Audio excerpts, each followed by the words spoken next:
Hi guys, my name is Freya Kutzer. I'm a lecturer here. Today I'm in the workshop from I-calc, and today I'm going to illustrate how to use and cut with an angle grinder. On the table I have two different kinds of blades for the angle grinder. However, this one is for steel and this one is for cleaning the welding joints that will be illustrated as well today. Today I'm going to use steel and cutting steel, but you get different kinds of cutting blades. You get masonry, you get steel for instance, and also one for bricks. You get even a diamond cutting blade for cutting harder material. Now, before I start illustrating how to cut with an angle grinder today, your PPE and your safety precautions is really important. Now with the angle grinder, because I'm going to cut, I'm just going to use a normal goggles for your safety of your eyes and some earplugs. The reason for the earplugs is for the noise. It depends on the noise factor, what you're doing in the workshop. Okay, so today I'm just going to put it in my ear because one day I'm old, I don't want to struggle with noise problems. Hey, right, so before I put everything on, I'm just going to insert this cutting blade because my hands is free. I'm going to insert my blade into the shaft like so. Okay, I'm going to use the tool. There's a button at the back as well. You press it, okay, to hold it stiff. You take the tool and you're just going to tighten it. Because you tighten it, you are making sure the wheel is fixed on the shaft and on the entire machine. Now, the thing is not plugged in, as you can see. The reason why, sometimes if it's plugged in and you change the blade, sometimes it can go on and it will cut off your fingers. Okay, so that's a big problem. So now I'm going to put it in the electricity plug. So just give me a moment. There we go. Now it is in the socket. It is already on, but the machine is still off. Now I want to cut this piece of square tubing. Okay. So one of my friends, he only wants a certain length to be cut, and I have a branch vise. So I'm going to open my branch vise. I'm just going to secure it into my table here and my vise. Make sure it is really stiff so that it doesn't wobble or fall down while I'm cutting. Now the friend I have only wants a piece more or less half of the size, but if you want to measure, you can use a measuring tape for the exact measurement. So you also have a scriber to mark on the steel. It depends what kind of steel you are going to cut. And also you have a tri-square. So you have a small one, okay? And also you have bigger tri-squares. It depends on the size of steel or wood or whatever type of material you are working with. Right. So I'm going to mark off a piece of my steel, make sure it's accurate. Okay, so I'm just going to use my tri-square. I'm going to be more or less cutting this square tubing into half. So I'm marking it with my scriber and my tri-square. Now once this is marked, you can rather remove it and rotate it clockwise, anti-clockwise, and you can mark all four sides to be exact before you cut the steel. So in this case, I will just make one mark and I will be able to cut this piece of steel. With my angle iron, I have a handle and a place to hold my thing, okay? You have an on and off button here, okay? And then more or less make sure every part of your body is away from the rotating wheel, okay? So before everything is done and dusted, make sure nobody's around you. At the back, there's no flammable goods, and make sure you don't have any workers on the left or to the right of you. Right. So now I'm going to start it, more or less. As you can see, it's starting. All fingers away.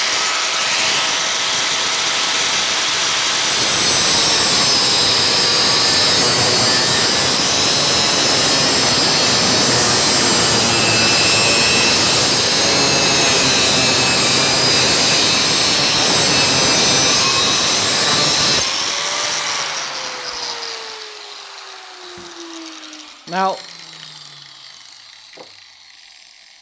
the angle grinder can be dangerous if you are not using it correctly. Sometimes if you cut a piece of metal, it can rather split, it can break, it can go into your eyes, or maybe a fellow worker working with you. So please keep in mind for the people that is working with you or around you. In this case, I have cut my metal into two, in half, as you can see, like this. Make sure that the grinder or the angle grinder, it is in full stop once you put it down, more or less. Hello, good day. My name is Larry Owoya. I'm from I-calc Training Academy. And as we have the theory component in trades, we also have the practical component in trades. So here we are in I-calc Training Academy's workshop. And today I will be showing you on how to drill using a bench drill press. I would like to drill this workpiece you're looking right now. So what I will do right now is to place my workpiece right under the drill bit and then switch on the machine and then move slowly, slowly, slowly, slowly until you see that you are drilling, and then just keep drilling, keep. Albert, okay, Albert, yeah, I'm in the workshop right now doing some drilling. Oh, okay, I'm coming right now.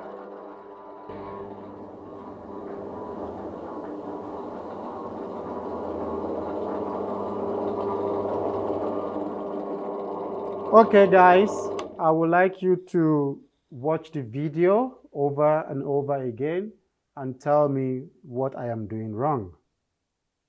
It's obvious I am not following the health and safety rules, which is very, very important in every workshop and at every workplace. So, first, there is no way you can drill without not making sure that you make sure that your workpiece is fixed. What do you do? By clamping the workpiece. Okay, I am not with any safety gadget on myself, like the safety goggle. I'm supposed to have my gloves for protection. My eye goggle will protect me from any splatter from this workpiece so that I won't have problem with my eyes. And not only for myself, also for the rest of the people working with me that are closer by. Okay. And besides that, I'm not supposed to be on the telephone. I'm not supposed to be receiving calls while I am working. You need full concentration whenever you are working with machines. And I'm not supposed to walk away, allowing the machine to be running. You switch off and then you move away. In any case of emergency, not a friendly call that I just received. So, safety, health and safety plays a very vital role in every workshop and also at your workplace. Thank you. Hello everyone, I'm Albert Gasti and I'm a lecturer here at I-calc Training Academy, and today I'm going to show you how to weld in our practical workshop. Now, there are a few basic things you need to adhere to before you even start welding, namely starting off by wearing the correct protective equipment. Now, the first thing, obviously, you need some kind of dust coat or overall to protect your clothing. Leather apron, not your mama's apron that she uses to bake cookies with. Leather gloves, because you don't want to burn your hands, and ankle spats, but it's a bit difficult to see it on the video. Okay, and then obviously you will need a welding helmet because you don't want to lose your eyesight while welding. Trust me, it's not very pleasant. Now, for today's lesson, I'm going to show you guys how to use an inverter welder, which makes it very nice because you can adjust precisely the amount of amps that it uses. So you can vary it with the amount of steel you're going to weld and the electrode you're going to use. Now, I'm just going to show you a quick representation of how I'm going to move the electrode over the joint between the two pieces of metal. You can either hold the welder with one hand like this and weld like this, or what I like to do is I like to hold the electrode with my off hand, stabilize my other hand, and then with my right hand I move the electrode left to right along the seam in a zigzag pattern. That is the best way to get the best performance out of your electrode and get the best seam on your weld. Alright. Now obviously before you start welding you need to make sure that there's no flammable stuff in your way and no extra equipment that can be detrimental to your movement while you're welding. Right? Then you attach the cathode to your workpiece. Remember, it has to have decent adherence to the surface. So if the surface is dirty, like it's got paint on it, you want to clean that first before you even start welding. Then obviously you put your helmet on first and you switch on your welder. But before you start, you just need to make sure quickly what the amp is set at. At this point it is 89 amps. Now this is ideal for about 4 to 5 millimeter thick pieces of metal with about your standard general purpose electrodes. Okay, so I'm just going to start my weld here. It's easier to start with a normal spot weld or a small spot weld to keep all the metal together before you do your final seam. As you can see, I'm supporting my electrode with my offhand, and I start by just making contact.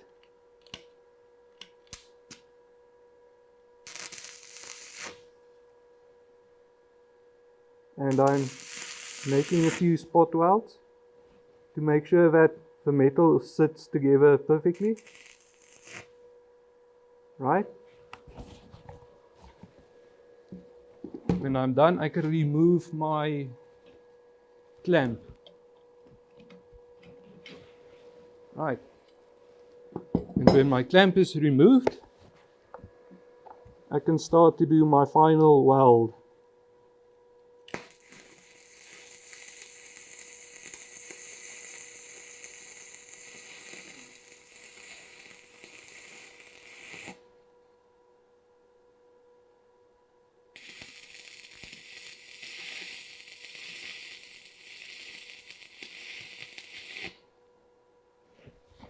Right, and then obviously when you're done, you switch off your welder before you carry on.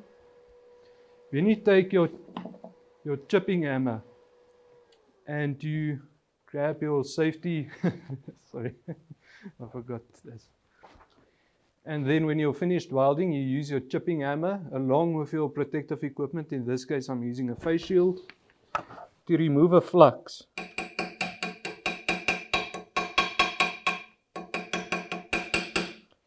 And then you take a wire brush and you clean the seam.